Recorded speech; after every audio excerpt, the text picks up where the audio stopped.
Noticentro 1, CMI. Otra noche de disturbios en Facatativá. 22 civiles y 8 policías heridos. Se reanuda tránsito de carga con Buenaventura. Despejados bloqueos. Investigan a mayor y patrulleros por permitir disparo de civiles en manifestación en Cali. Quien mató a 18 civiles y 2 policías, investiga la fiscalía. Colombia condiciona visita de Comisión Interamericana de Derechos Humanos.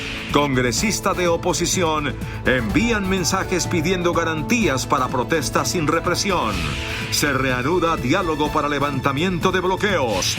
Se recupera oferta de alimentos en el país. Masacre en el Huila.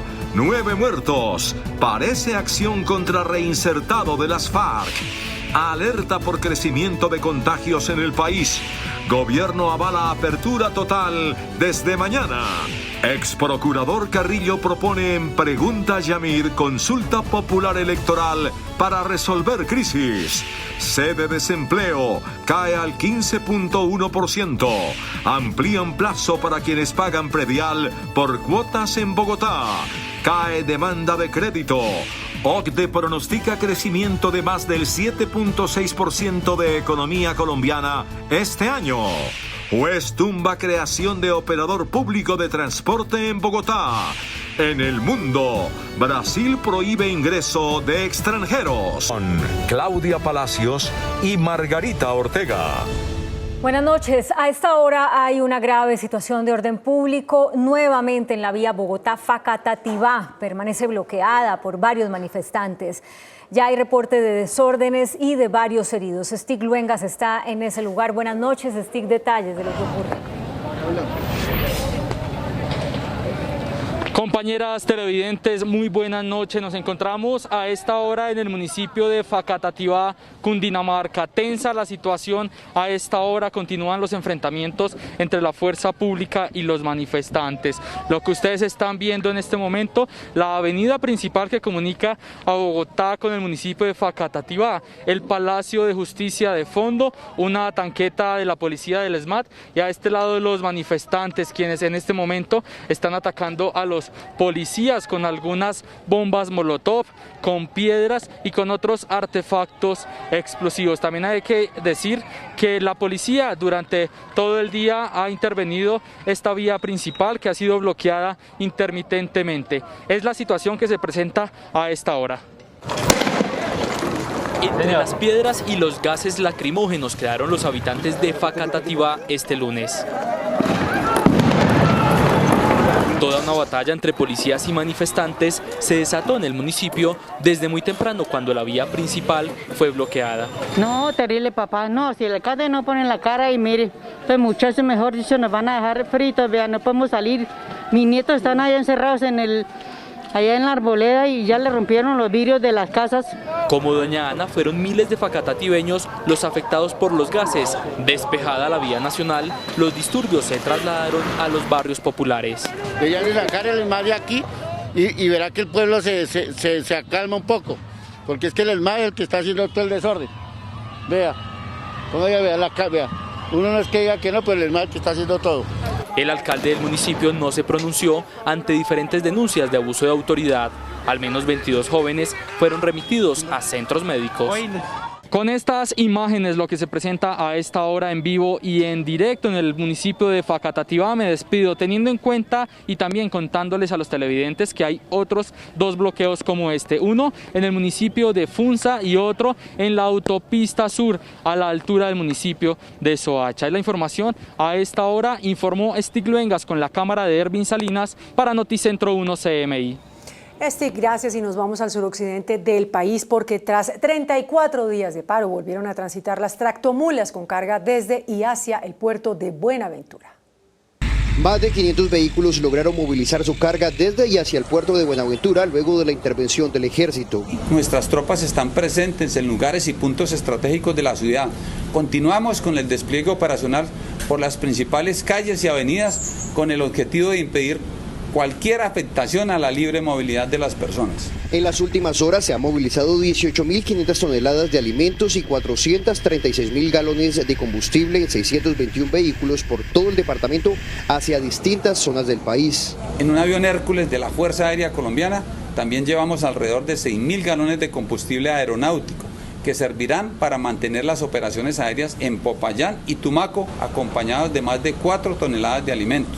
7.700 uniformados del ejército permanecen en los corredores viales del departamento, cuyas fronteras para el acceso seguirán cerradas hasta el próximo 7 de junio.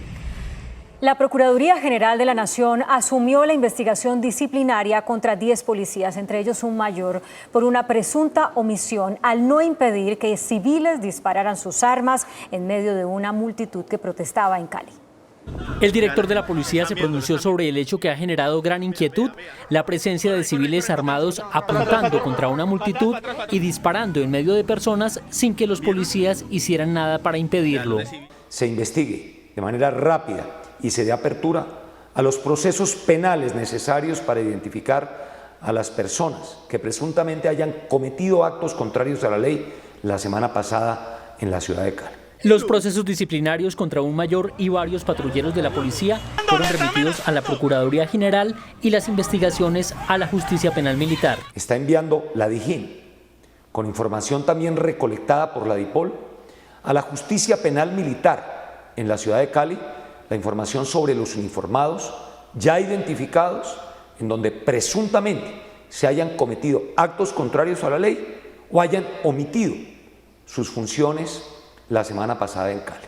Los civiles armados que aparecen en los videos siguen libres porque aparentemente las armas que dispararon no eran de fuego, sino traumáticas. La Fiscalía investiga 20 homicidios directamente relacionados con las protestas que empezaron el 28 de abril. El fiscal Francisco Barbosa le solicitó al Ministerio de Defensa que remita toda la información en su poder sobre estos hechos. El fiscal general le advirtió al ministro de Defensa, Diego Molano, que la intervención de la Justicia Penal Militar en estos procesos debe ser excepcional y que en consecuencia debe remitirle a la Fiscalía toda la información recopilada por la Policía Judicial sobre delitos y violaciones a los derechos humanos en los que podrían estar involucrados policías. Un reporte conjunto de la Fiscalía y la Defensoría del Pueblo confirma por lo menos 20 muertes ocurridas en el marco de las protestas que empezaron el 28 de abril. De las demás denuncias por homicidio, la Fiscalía mantiene 9 casos en verificación y en 19 descartó que tengan una relación directa con las protestas. Las ciudades y departamentos con más víctimas son Cali con 10, el Valle del Cauca con 4, Cundinamarca con 3, Bogotá y los departamentos del Cauca y Tolima, cada uno con una víctima. La Fiscalía ha recibido 3 denuncias por presuntas desapariciones forzadas de personas. Los hechos habrían ocurrido en Zaragoza y Caldas, departamento de Antioquia, y en Yumbo Valle. Y 2 personas muertas y 2 más heridas dejó el enfrentamiento entre pandillas en uno de los puntos de bloqueo de Cali. Los hechos ocurrieron en el sector conocido como Puerto Rellena o ahora Puerto Resistencia, en el oriente de Cali. Las víctimas no han sido identificadas. De otra parte, el nuevo secretario de Seguridad de Cali, Carlos Javier Soler, denunció penalmente a los civiles que dispararon el viernes indiscriminadamente y advirtió que algunas personas que permanecen en los bloqueos estarían recibiendo sumas de dinero para mantener las alteraciones del orden público. Y la canciller y vicepresidenta Marta Lucía Ramírez reveló que el país presentó una nueva condición para que la Comisión de Derechos Humanos de la OEA realice a partir del próximo lunes una visita de trabajo. La vicepresidenta Marta Lucía Ramírez asumió hoy el cargo de canciller de la República en una ceremonia en la Casa de Nariño, a la que asistieron entre otros el expresidente Andrés Pastrana, el nuncio apostólico y los representantes de la ONU y de la Unión Europea.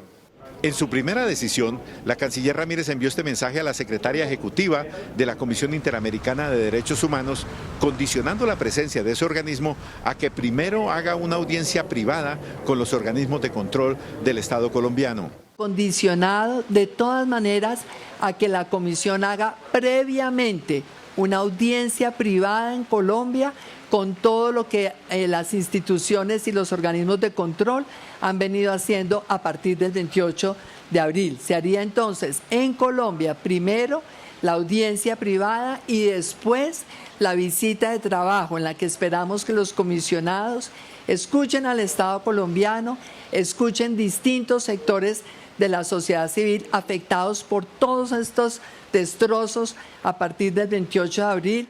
La canciller también dijo que la comisión deberá escuchar a los familiares de las víctimas, a empresarios, a las misiones de salud que han sido bloqueadas y, naturalmente, a quien haya resultado afectado por abusos de la autoridad. En carta enviada al presidente Iván Duque, con copia a la Comisión Interamericana de Derechos Humanos y al Parlamento Europeo, los congresistas de oposición le pidieron al gobierno y a las autoridades militares y de policía dar garantías para ejercer la protesta social. En la carta dirigida también a instancias internacionales, los congresistas de la oposición se quejan de que están siendo estigmatizados por defender la protesta social.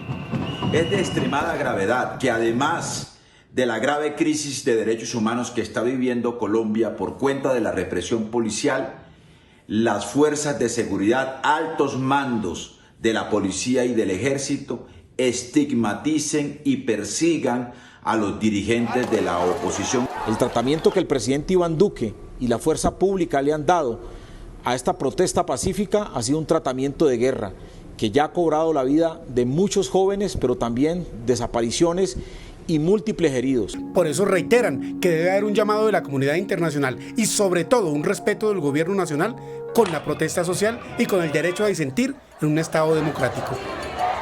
Francisco Maltés, uno de los promotores del paro nacional, aseguró que la decisión del presidente Duque de militarizar las ciudades para controlar el orden público y agilizar los desbloqueos choca con el preacuerdo que se había redactado en la mesa de diálogo.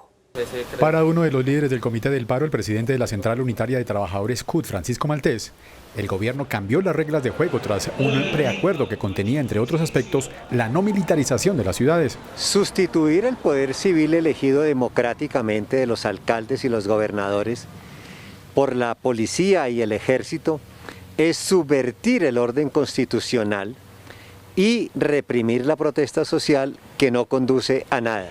Francisco Maltés anunció que el paro continúa y por eso convocaron a una nueva manifestación el próximo miércoles 2 de junio. El paro en Colombia continúa, toda vez que el gobierno se ha negado a firmar el protocolo de garantías y a iniciar la negociación del pliego de emergencia. Por tal razón, el paro pacífico continúa y este miércoles 2 realizaremos grandes movilizaciones en todo el país. El Comité del Paro y los delegados del gobierno se volverán a reunir mañana.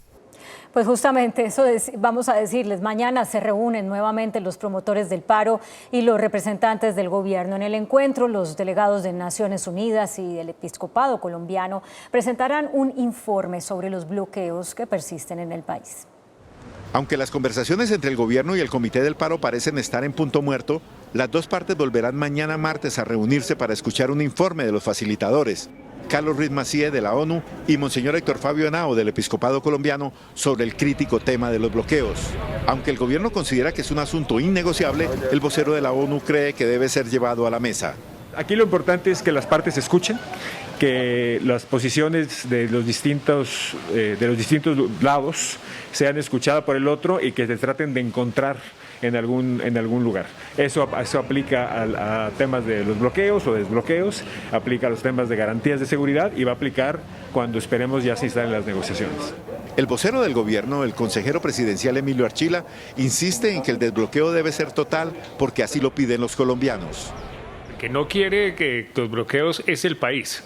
Este no es un tema del gobierno. Nosotros lo que estamos haciendo es escuchar a los empresarios, escuchar a los campesinos, escuchar a los jóvenes, escuchar a las personas que se están quedando sin empleo, escuchar a las amas de casa que están viendo sus productos ya no estar disponibles, escuchar a las familias colombianas a las que se les han encarecido los precios.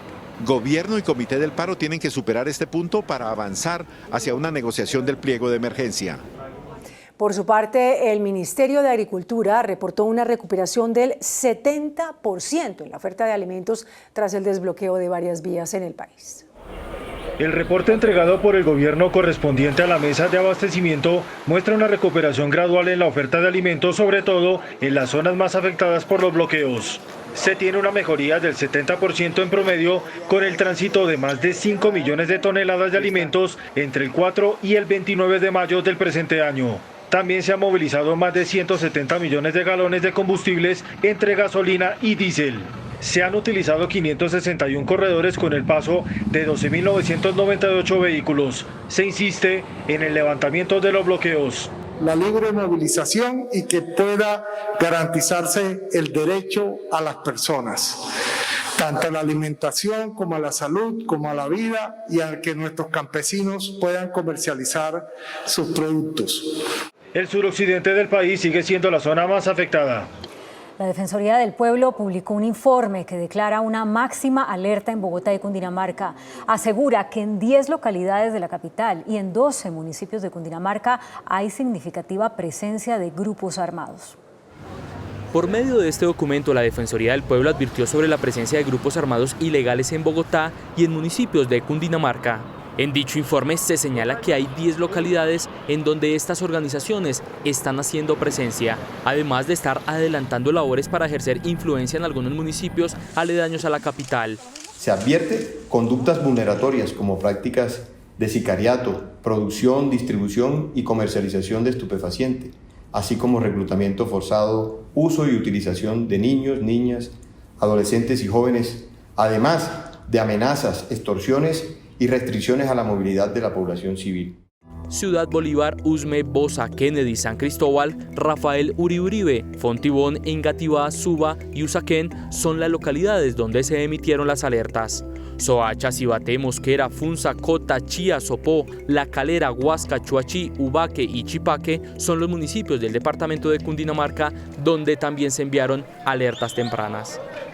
En el departamento del Meta, las autoridades reportaron como desaparecidas a 4 personas que adelantaban una diligencia de restitución de tierras. Karen Zulay Garay, contratista del área catastral, y John Steven Cagua, conductor de la unidad de restitución de tierras del departamento del Meta, al igual que la señora Yamile Cortés y Sandra Milena Cortés, solicitantes de un predio en restitución, quienes desde el pasado jueves se desplazaron hasta la vereda San Isidro del municipio de Mesetas Meta, se encuentran desaparecidos. Cuando se encontraban adelantando labores catastrales, digamos que en un predio ubicado en la vereda San Isidro del municipio de Mesetas, aproximadamente sobre las 3 de la tarde perdimos contacto con estas personas. Familiares de las 2 personas reclamantes de tierras manifestaron que ellas se encontraban amenazadas por reclamar esa tierra. No le prestaron la debida seguridad cuando habían tenido amenazas, cuando eran personas que tenían protección por la ONP. Las autoridades adelantan operativos para dar con la ubicación de estas 4 personas. En el municipio de Algeciras, en el Huila, las autoridades investigan la masacre en la que perdieron la vida 9 personas. Gina Piragauta está en Neiva. Buenas noches, Gina. ¿Cuáles son las hipótesis de las autoridades sobre esta masacre? Así es, buenas noches. Consternada se encuentra la comunidad del municipio de Algeciras Huila y del departamento del Huila por la masacre registrada esta mañana por tercera vez consecutivo en la misma finca. Estamos hablando de la finca Palmira, ubicada en la vereda Quebradón Alto del municipio de Algeciras, donde esta mañana fueron asesinadas 9 personas. Las autoridades se encuentran en este momento analizando la información y estamos a la espera de que culmine el Consejo de Seguridad para conocer la identidad de las víctimas y los móviles que tendrían este hecho de sangre que hoy enluta a 9 familias huilenses. Hombres armados llegaron esta mañana a la finca Palmira, en la vereda Quebradón Alto del municipio de Algeciras Huila, y sin mediar palabra asesinaron a las personas que se encontraban en el lugar, el administrador de la finca y 8 trabajadores, entre ellos una mujer. El predio en el que se registró este hecho de sangre es propiedad de Álvaro Barrera, padre de un reincorporado de las FARC-EP, quien trabaja como escolta de la Unidad Nacional de Protección. Personas que en este momento se encuentran en investigación, quienes han sido los autores materiales de esta masacre. Esta es la tercera masacre que se presenta en esta misma finca.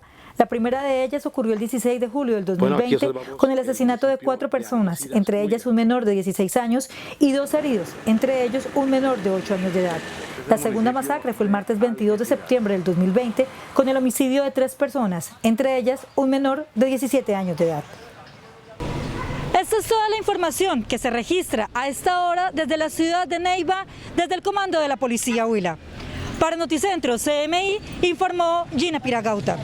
Gina, gracias. Y la Procuraduría abrió indagación para determinar si la avioneta que cayó en San Andrés cargada con cocaína partió de una base antinarcóticos. La policía emitió esta noche un comunicado al respecto. La Procuraduría General de la Nación abrió una investigación preliminar por la presunta salida de una aeronave cargada con cocaína desde la base antinarcóticos de la policía en el aeropuerto de Guaymaral. Se trata de la misma aeronave que fue incautada en el aeropuerto del Embrujo de la isla de Providencia, en la que fueron encontrados 446 kilos de clorhidrato de cocaína y 102 millones de pesos. La Procuraduría Delegada para la Fuerza Pública ordenó la práctica de pruebas con el fin de establecer las circunstancias e identificar a los posibles responsables de permitir la salida de esta droga. Esta noche la policía aclaró en un comunicado que la narcoavioneta salió de un hangar de una empresa privada y no de su base en el aeropuerto de Guaymaral. El Consejo de Estado dejó en firme la elección de Margarita Cabello como Procuradora General de la Nación. Los magistrados negaron las pretensiones de los demandantes, quienes aseguraban que con su participación en la terna se violaba la independencia de poderes, debido a que ella estaba ocupando el cargo de ministra de Justicia. Colombia reportó 23.000 nuevos contagios de COVID-19 en las últimas 24 horas.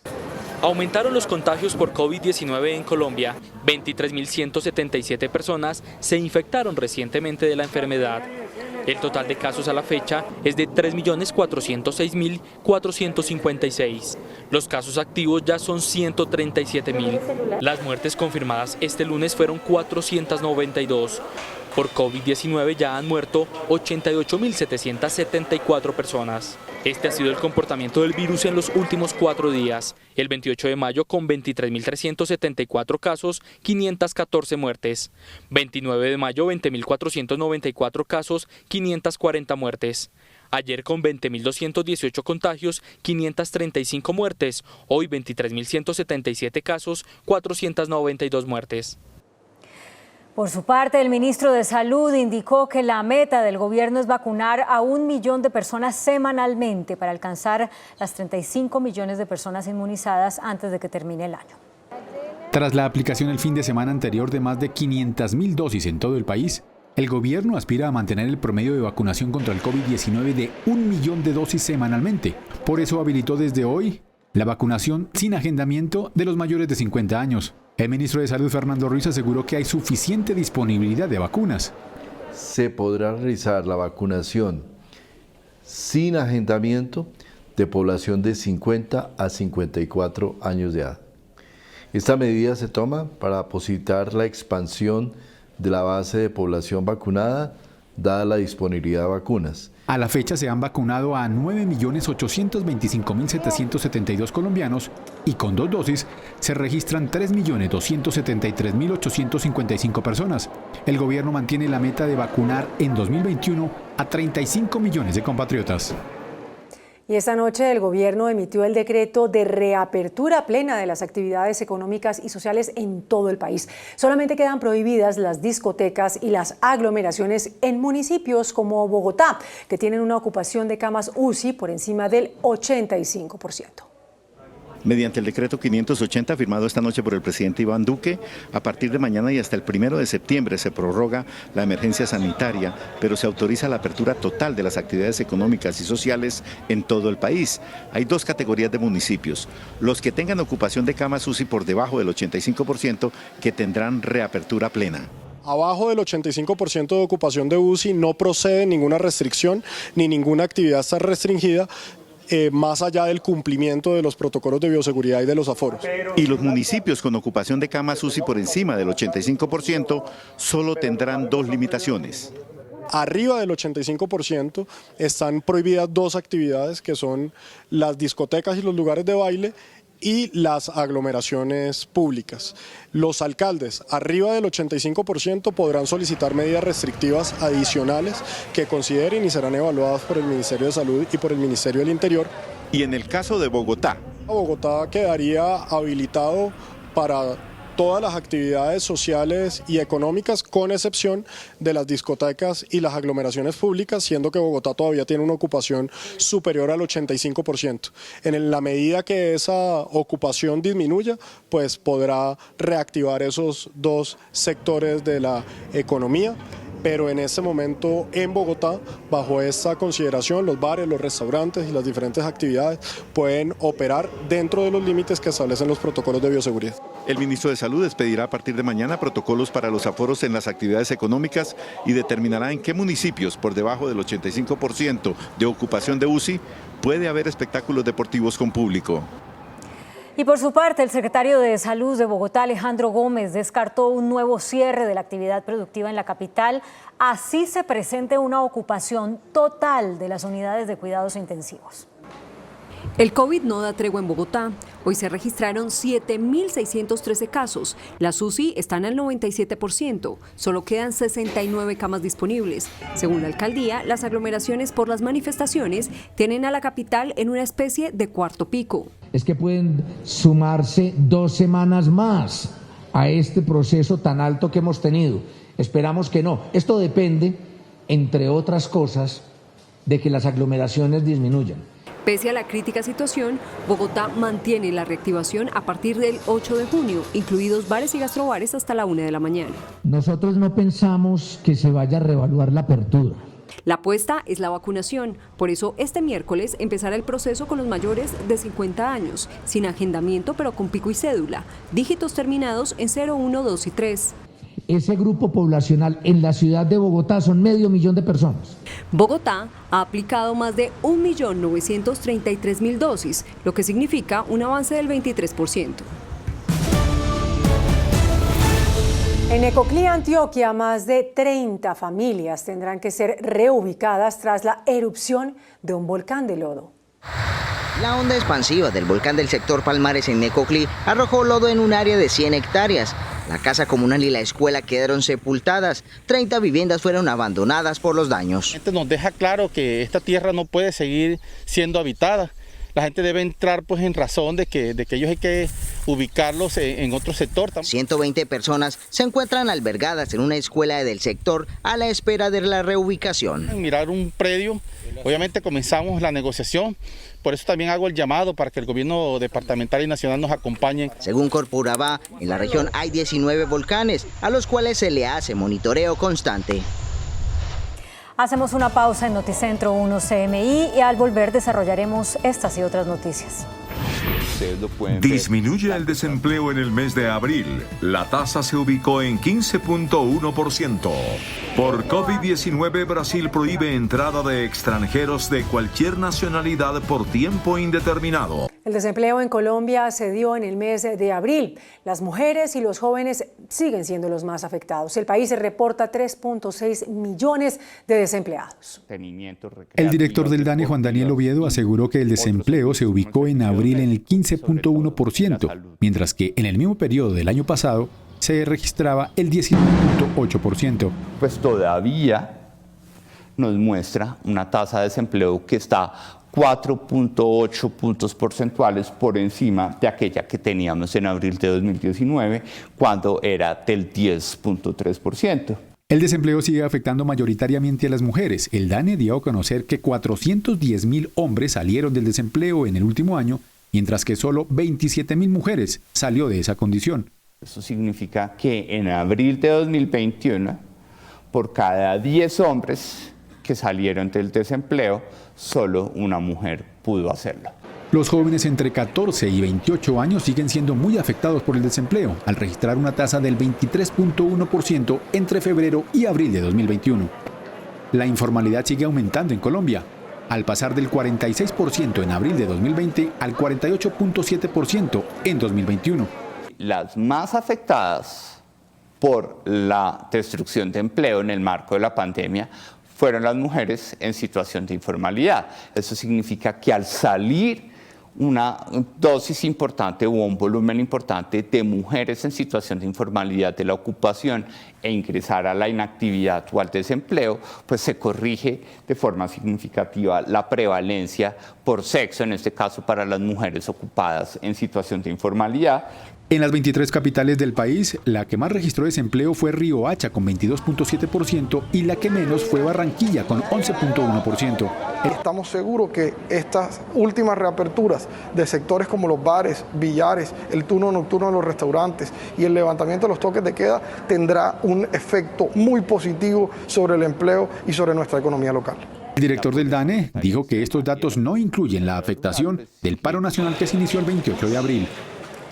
Bueno, pues a propósito, el presidente de FENALCO, Jaime Alberto Cabal, aseguró que por lo menos 300.000 empleos se han perdido recientemente en su sector. Pese a la disminución del desempleo reportada por el DANE, que aún no recoge las cifras de mayo, el comercio organizado arroja pérdidas por 4 billones de pesos y la pérdida de 300.000 puestos de trabajo por cuenta de los bloqueos en medio del paro nacional. Para FENALCO se requiere de un plan de reconstrucción económico y social. Recursos que permitan a aquellos que han cerrado volver a iniciar. Es necesario seguir promoviendo los programas de emprendimiento, ministro, en Colombia, de los jóvenes, pero tenemos que establecer un programa de reemprendimiento para aquellos que lo han perdido todo y que necesariamente tienen ya el expertismo del negocio, el conocimiento del mercado y que de alguna manera necesitan una oportunidad para volver a iniciar. Más de 40.000 establecimientos comerciales han tenido que cerrar temporalmente, sobre todo en los micronegocios. Los micros son los que estamos cerrando más rápido porque son los que no tenemos caja para aguantar ni un mes más, ni un día más, ni una semana más. El dirigente señala que se está frenando el proceso de reactivación. La Superintendencia Financiera extendió hasta el próximo 31 de agosto el programa de acompañamiento a deudores. El plan permite que todos los usuarios del sistema financiero puedan redefinir las condiciones de sus créditos sin ningún tipo de penalidad. A la fecha, más de 2 millones de deudores han reestructurado deudas por un valor de 36 billones de pesos. En un foro en el Congreso, los gremios de la producción pusieron sus cartas sobre la mesa y presentaron una serie de propuestas para ser incluidas en el próximo proyecto de reforma tributaria.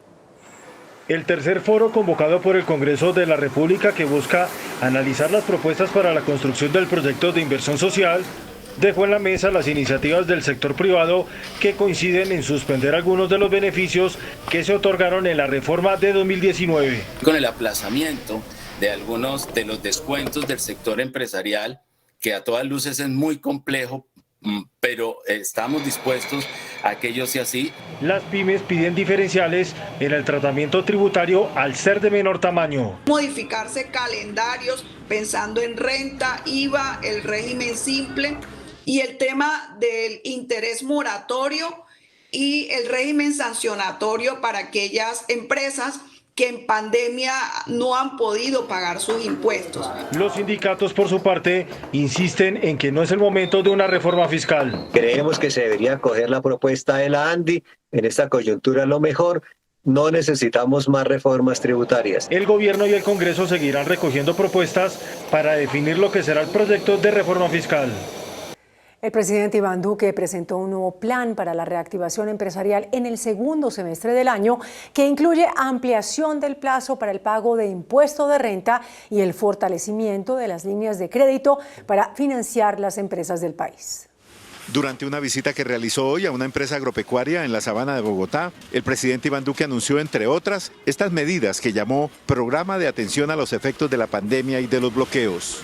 Se mueve el plazo de pago del impuesto de renta para micros y pequeñas empresas, que tendrán un solo pago del 9 al 23 de noviembre de este año. El presidente Iván Duque se refirió a la nueva propuesta de reforma tributaria para financiar a largo plazo los programas sociales, asegurando que serán financiados por los más ricos y los empresarios. Y esto tiene como ventaja que recoge propuestas de los partidos, pero sobre todo se cimienta en las propuestas que han surgido del Consejo Gremial y de la ANDI, donde básicamente será el 1% de las personas más pudientes del país y un sector empresarial el que ayude a financiar este sector tan importante que son los colombianos en necesidad y golpeados por esta pandemia. Habrá apoyo financiero por 700.000 millones de pesos para capital de trabajo a las empresas en condiciones favorables de tasas, plazos y un año de gracia. La Administración de Bogotá amplió hasta el 8 de junio el plazo para acogerse al pago del impuesto predial por cuotas. A horas de vencerse el plazo, el distrito corrió hasta el 8 de junio la fecha para acogerse al pago por cuotas del impuesto predial, tanto para predios residenciales como no residenciales. Vamos a dar 8 días más adicionales para que puedan, para que se pueda dar este beneficio a más predios, a más contribuyentes de la ciudad. Las fechas para el pago de las 4 cuotas se mantienen. Este 30 de junio es la primera cuota, después viene la segunda cuota el 31 de agosto, la tercera cuota se pagará el 29 de octubre y la cuarta cuota se va a pagar el 31 de enero. Bogotá ha recaudado por predial 770.000 millones de pesos, un 24% menos para la misma fecha del año anterior. La meta del distrito es recaudar 3.5 billones de pesos. El Banco de la República reportó una caída en la demanda de crédito. En su reporte de estabilidad financiera, el Banco de la República asegura que a enero de 2021 el crecimiento del crédito de los hogares cayó al 2.4%, pues en enero de 2020 se ubicó en 5%, lo que significa una desaceleración del crédito durante la pandemia. El presidente del banco emisor, Leonardo Villar, aseguró, sin embargo, que las entidades financieras están en capacidad para administrar los riesgos. El sistema financiero agregado aún cuenta con capacidad para absorber perturbaciones adicionales. Al tiempo, los resultados sugieren que la situación económica tendría que experimentar un deterioro mucho más profundo. Según el Banco de la República, la cartera de los hogares se ubicó en 263.6 billones de pesos, lo que significa un crecimiento anual del 1.3% a enero de 2021. La Organización para la Cooperación y el Desarrollo Económico, OCDE, mejoró el pronóstico de crecimiento de la economía colombiana para este año al 7,6%. El organismo internacional mejoró la estimación de crecimiento de Colombia para este año al 7,6%, siendo una de las mejores tasas en el mundo, en especial para los países OCDE. La expectativa está por encima a la del gobierno del 5%. Se hace un llamado a mantener los programas sociales y seguir avanzando en una reforma fiscal. También se advierte que el ritmo de crecimiento se podría ver afectado por el paro nacional. Colombia, piensa la OCDE, debería mantener la protección social que se ha extendido desde el año de la pandemia y descifrar un camino de reactivación en materia de sostenibilidad fiscal en los próximos meses. A pesar de los hechos recientes, en el exterior insisten en que países emergentes como Colombia van a tener un muy buen desempeño. El país se ubica como el tercero con mejor crecimiento después de India y China y por encima de países pares como Chile y México. Un juez puso en jaque la creación del operador público de transporte en Bogotá. Por falta de estudios puede quedar sin efecto el artículo del plan de desarrollo que le daba vía libre a la creación de la nueva empresa. En el limbo quedó la creación del operador público de transporte en Bogotá. Esta ha sido una situación recurrente en las últimas administraciones en donde proyectos e iniciativas desde la ciudad de Bogotá han encontrado reparos desde el área judicial. Esta semana se haría el registro ante Cámara de Comercio de la nueva empresa. Y la invitación será a que rápidamente se puedan estructurar todos estos documentos para poder contar con un sistema de transporte público en donde tengamos un operador que sea administrado por la ciudad de Bogotá. En los argumentos, el juez alega que se autorizó su creación sin contar con los estudios necesarios. La administración distrital, a través de la Secretaría Jurídica, apelará a la decisión. El índice de capitalización de la bolsa, que mide el comportamiento de las 20 principales acciones, cerró a la baja. El índice selectivo MSCI Colcap de la Bolsa de Valores de Colombia bajó 0,47% a 1.200 puntos. La acción preferencial de Cementos Argos fue la que más subió, con una valorización de 3,68% a 3.691 pesos. La acción de Interconexión Eléctrica ISA fue la que más bajó, con una pérdida de 3,05% a 20.020 pesos. La acción más transada de la jornada fue la de Ecopetrol, al movilizar más de 8.000 millones de pesos, con una variación negativa de 0,95% a 2.190 pesos. El dólar se mantuvo estable. Indicadores económicos en Noticentro 1, CMI. La tasa representativa del mercado que regirá para mañana martes será de 3.715 pesos con 28 centavos. Los profesionales del cambio compran la divisa en promedio entre 1.670 pesos y la venden entre 1.720 pesos. Un euro cuesta 4.534 pesos con 50 centavos. La libra de café en Nueva York se cotizó a $1.62. El azúcar se transó en 17,37 centavos de dólar la libra. El barril de petróleo WTI se cotizó en $66.92. La referencia Brent para Colombia se cotizó en $69.31. Una acción de Ecopetrol cuesta 2.190 pesos. Brasil prohibió el ingreso de extranjeros de cualquier nacionalidad por tiempo indeterminado. Esta medida se adopta por la crisis que vive ese país debido al alto ritmo de contagio con COVID-19. Por riesgo de contaminación y propagación del COVID-19, el gobierno de Brasil prohibió el ingreso de extranjeros de cualquier nacionalidad a territorio nacional por recomendación del ente de salud brasileño Anvisa. Debido a la insostenible alza de contagios que ya superan los 16,5 millones, Brasil cerrará sus fronteras por tiempo indeterminado. Esta decisión se toma el mismo día en el que la Conmebol confirmó el gigante sudamericano como sede de la próxima Copa América, que se vuelve cada vez más difícil de realizar. Y en medio de las críticas por el anuncio de esta mañana, el gobierno de Bolsonaro salió a desmentir que el acuerdo esté cerrado, poniendo en duda que se pueda desarrollar. Perú subió al 5º lugar en el mundo en cifra de muertes por COVID-19. Tras la actualización del total de decesos, la cifra se triplicó y pasó de más de 69.000 a 180.000 decesos. El Grupo de Trabajo Técnico para esclarecer el verdadero impacto de la pandemia en Perú elevó el balance oficial de muertos a un número que posicionó a este país como el 5º con la peor fatalidad en el mundo y el 2º más afectado de Sudamérica luego de Brasil. La nueva cifra triplicó el total de 69.000 decesos registrados en la nación andina a 180.000 fallecidos, mientras Perú pasó a ser el país con la mayor tasa de mortalidad del mundo, con 5.484 muertos por millón de habitantes. Y con 33 millones de ciudadanos, el país andino registra 1,9 millones de contagios y ha enfrentado una aguda escasez de oxígeno medicinal. El turismo por vacunación se disparó en Estados Unidos. 2 millones de viajeros llegaron este fin de semana a los aeropuertos de los diferentes estados de la Unión Americana. Varios de los planes de viajes retrasados durante mucho tiempo debido a la pandemia del COVID-19 fueron reanudados este fin de semana del Día de los Caídos en Estados Unidos, estableciendo un nuevo récord de más de 2 millones de viajeros, el mayor nivel desde inicios de marzo de 2020. En el Aeropuerto Internacional de Los Ángeles hubo más de 78.000 personas y en el estado de Orlando el tráfico del aeropuerto alcanzó el 90% de los niveles de 2019, ya que los turistas acudieron en masa a los parques temáticos que flexibilizaron las restricciones. El aumento de los viajes parece estar impulsado además por el turismo de vacunas COVID-19, así como por una economía en mejora.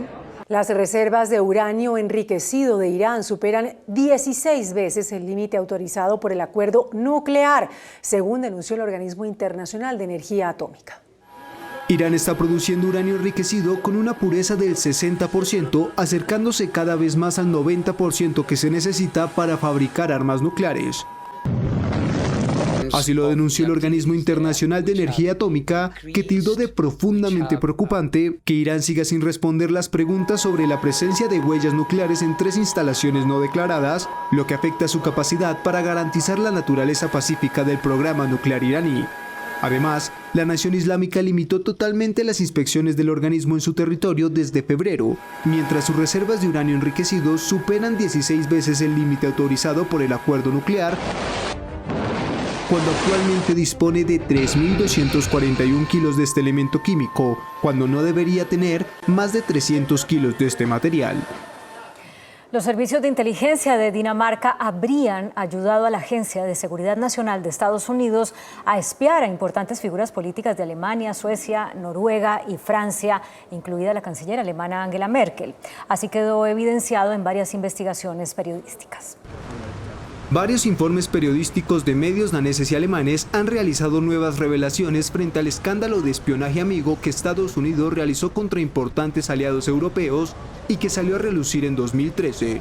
Según las nuevas informaciones, Dinamarca estaba al corriente de estas actividades y presuntamente cooperó con Estados Unidos para llevarlas a cabo al menos hasta 2014, cuando posibilitó escuchas telefónicas, interferencias de conexiones a Internet y mensajes de texto contra la canciller alemana Angela Merkel, además de otros líderes de países como Suecia, Noruega y Francia.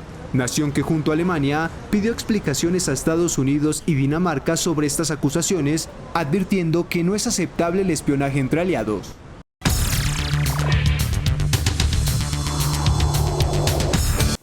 Muy buenas noches.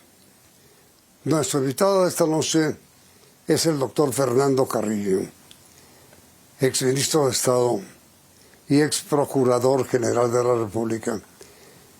Él publica en el diario El País de hoy un reportaje titulado Consulta Popular, una salida para Colombia.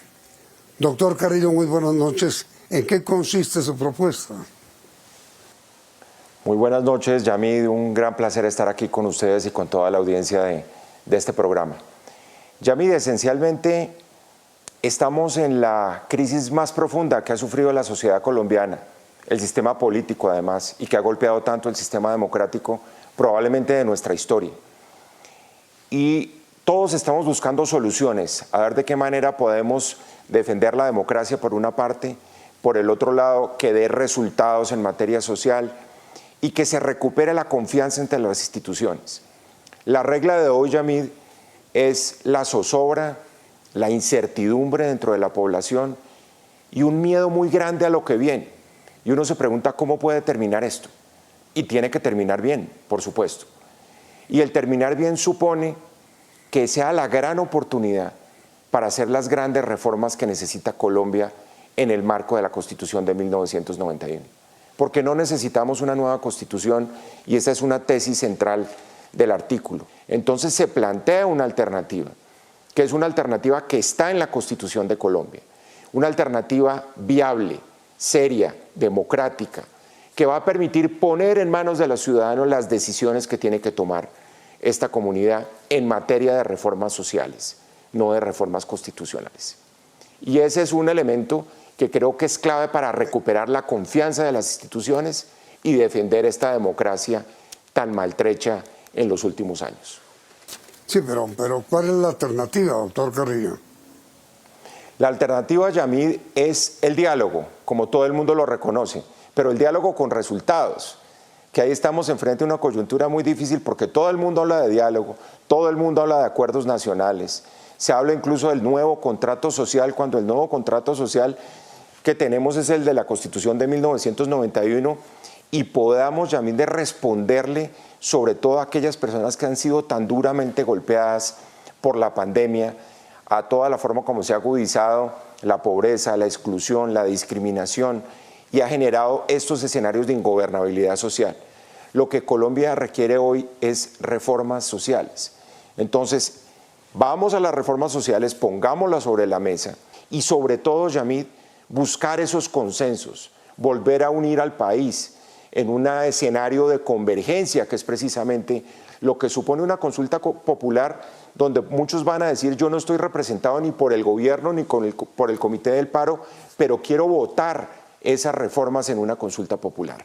A los que hay que sacar definitivamente de esta mesa es a los violentos, Yamid, a los violentos de uno y otro cuño, porque los dos pretenden deslegitimar por un lado la protesta social y por otro lado tratan de dañar, de contaminar la acción de la fuerza pública. Esos dos extremos han sido los dos extremos de la realidad del país de siempre, en donde nos han querido mover unos y otros dentro de esta polarización además y este extremismo en las posiciones, que es lo que hay que dejar atrás en una mesa de negociación.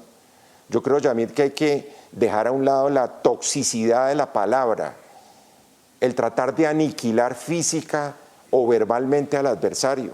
Aquí estamos acostumbrados a un lenguaje político donde el que está al otro lado de la mesa o es un facho o es un castrochavista, o es un asesino, y nos hemos venido acostumbrando a que ese es el tratamiento político en Colombia. Eso hay que dejarlo atrás, Yamid. Y hay que comenzar, primero, a escuchar, segundo, a entender al otro, el que está sentado al otro lado de la mesa, y después proponer y actuar. Esa es la única forma como avanzan las sociedades. Pero doctor Carrillo, pero muy puntualmente, muy concretamente, ¿cuál es la consulta popular que usted propone? Yamid, la consulta popular debe traer la esencia de las 10 reformas, por poner un número, pueden ser 8, puede ser más, ojalá no sean más de 10, de las reformas sociales que necesita Colombia. Y quiero mencionarlas: la creación de oportunidades para los jóvenes, empleo productivo para los jóvenes, la reforma de la protección social que requerimos para tantos ciudadanos que están por fuera de los beneficios sociales del Estado, la reforma de la salud que recientemente se acaba de caer en el Congreso. Yo lo resumo de esta manera, Yamid: tenemos que encauzar, capitalizar este descontento social que hay en las calles para fortalecer la capacidad de reforma y hacer las 10 reformas que necesita Colombia y someter esos lineamientos a los ciudadanos, en donde unos y otros, tirios y troyanos, van a poder votar sí o votar no frente a cada una de las propuestas, porque esa es la regla de la democracia. En los conflictos democráticos, Yamid, en última son las urnas las que definen estos asuntos. Y no estamos hablando de urnas para elegir a nadie, porque esto hay que separarlo de la campaña presidencial, esto hay que separarlo de la campaña parlamentaria. Vamos detrás de unas ideas y el pueblo colombiano votaría por unas ideas como votó hace 30 años por la Asamblea Nacional Constituyente, de lo cual nos sentimos orgullosos todavía. Pero lo que usted propone, doctor Carrillo, es un plebiscito, un referéndum. ¿Qué es lo que propone concretamente? Yamid, la Constitución trae todos esos mecanismos establecidos y son distintos. Una cosa es votar por el articulado de una norma, que eso es un referendo, o votar por una decisión que se toma, que es un plebiscito. Sí. Aquí se va a votar por unas ideas que, según dice la propia Constitución, son de importancia, de trascendencia nacional, y se quiere oír la opinión del pueblo en relación con esas ideas. Fue lo que se hizo por los líderes del Partido Verde en agosto del 2016 con la consulta anticorrupción. Es decir, tenemos una experiencia y vale la pena recordarlo, porque en ese momento por 500.000 votos no se aprobó esa consulta popular anticorrupción para que fuera obligatoria. Entonces, con la fuerza de lo que está sucediendo hoy en las calles de Colombia y habiendo probado en el año 2018 que una consulta puede funcionar en Colombia, la idea es que la gente pueda llegar a las urnas y votar sí o no a las 10 reformas sociales que necesita Colombia. ¿Para qué? Primero, para que no se las impongan, porque esa no es la forma de gobernar democráticamente un Estado. Y segundo, para que haya un compromiso de país y un mandato clarísimo de que sea quien sea el próximo presidente y el próximo Congreso tiene que poner en marcha esas reformas. Reformas orientadas, por supuesto, a combatir todos estos males que ha dejado la pandemia y también estos 33 días del paro en la sociedad colombiana. Doctor Fernando Carrillo, exministro de Estado, ex procurador general de Nación y posiblemente precandidato presidencial. Posiblemente, ¿no? No, Yamid, yo creo que esto hay que decirlo con toda claridad. No y definitivamente no. Yamid, porque esto hay que separarlo completamente de una aspiración personal. Esta lucha de egos en que está Colombia, que nos tiene tan fragmentado la realidad política, una sociedad completamente fracturada, yo no voy a contribuir a eso, Yamid. Y yo no voy a estar precisamente ahora, ni nunca lo he proclamado, ni tampoco lo voy a estar. Voy a ser un ciudadano más que está proponiendo esta idea, que es una idea que tiene que fomentar la sociedad civil, marginado por completo de la política en la dinámica tradicional y tratando más bien de que, como lo hicimos hace 30 años siendo estudiantes, hoy 30 años después, podamos señalarle unos caminos a Colombia al margen de cualquier vanidad, de cualquier ego, de cualquier aspiración personal. Doctor Carrillo, muchísimas gracias y de todas maneras bienvenido a la política activa de Colombia.